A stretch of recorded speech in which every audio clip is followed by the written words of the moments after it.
This is Taya Graham reporting for the Real News Network in Baltimore City, Maryland. Today, the ACLU is weighing in on the recent misconduct conviction of Pocomoke City's first black police chief, Kelvin Sewell. The civil rights group is accusing Maryland State Prosecutor Emmett Davitt of racial retaliation.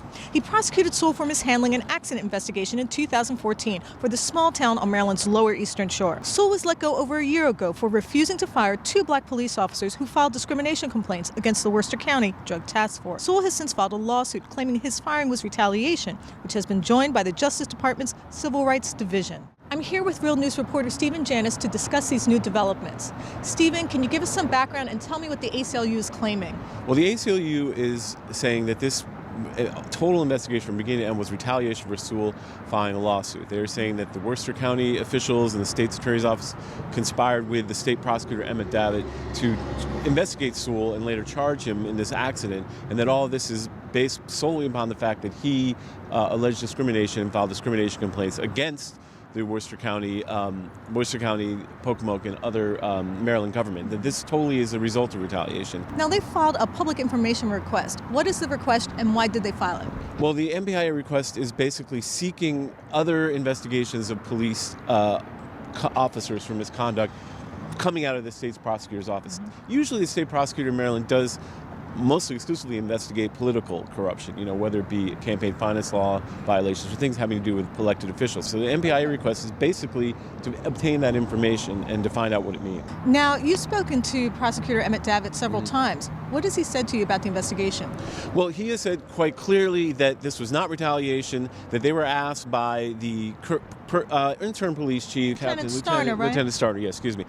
Starner, and he was asked by him to investigate. This had nothing to do with anything to do with retaliation or the lawsuits, and that his office did this solely because they wanted to hold police officers accountable. Finally, the Citizens for a Better Pocomoke traveled to Baltimore to join with the ACLU. What did they have to say?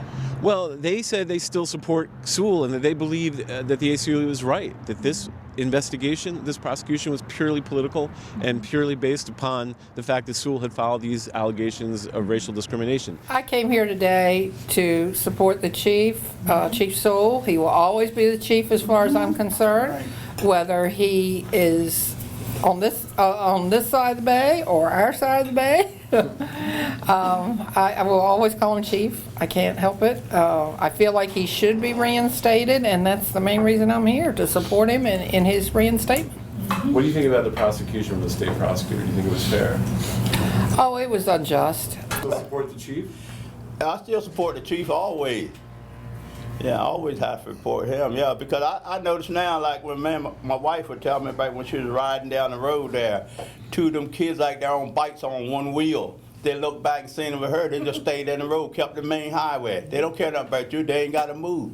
If you call the cops, you got to go right down the highway like your state trooper and find one of them, because that's all they're good at, like that, try to run somebody down when they need it in the town. I'm a longtime resident of Pocomoke City, been there for 55 years. And I came to be supportive for what is right.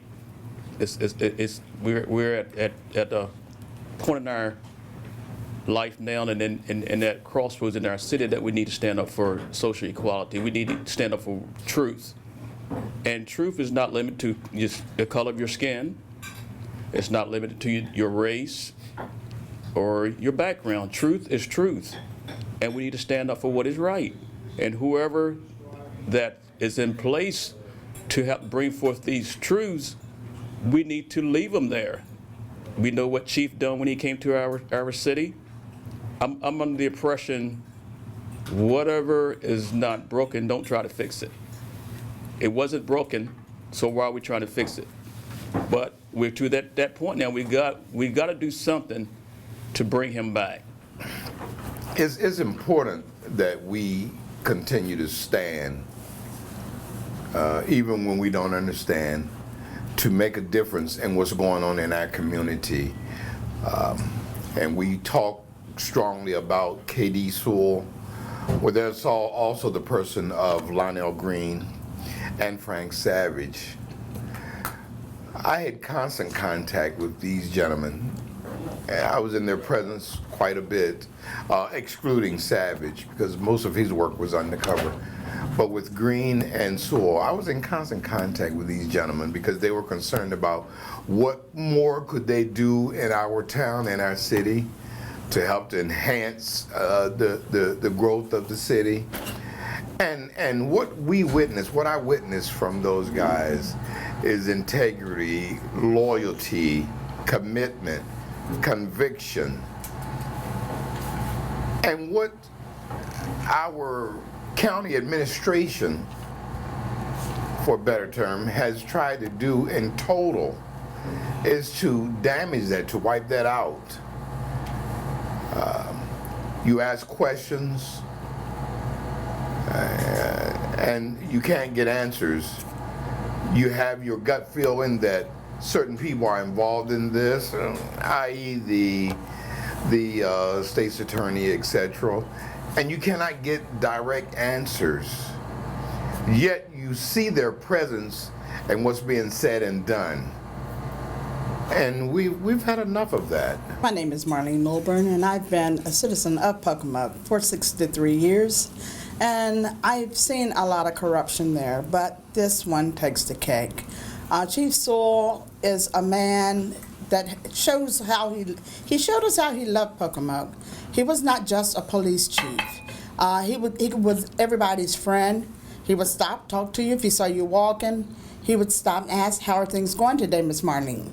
And then I would tell him. If I needed him to come on the street, he would be there. If he was not there, then he would send one of his officers. So we didn't just look at Chief Sewell as the chief.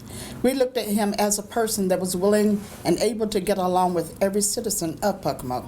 If they were able to they would allow him to do that. So I just say I'm here today in support of Chief Sewell. Is there any fear amongst the community that they'll come after you next? No. No. I don't fear them. No, I don't. Why not? Well, my thing is this: God has not given me the spirit of fear, Right.